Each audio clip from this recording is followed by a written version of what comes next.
Hey guys, brother Andrew back again, and I'm in class today with my 5th grader.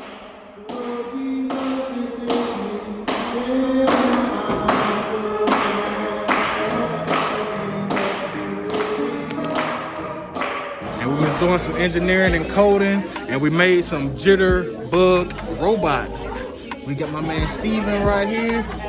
He made a cool robot right here, Mr. Happy Feet. What you gonna name your robot, man?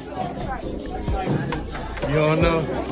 Well, we gonna come up with a name later, but it's cool, man. Steven did a good job, man. He did a great job at designing his robot.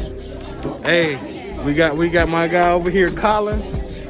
Colin, he got his Mr. Happy Feet robot right there.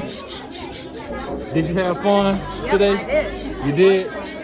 What was your favorite part? Doing the lights or the motors or? My favorite part was doing like the motors. Okay, that was cool, man. The motors make the feet move, Mr. Happy Feet.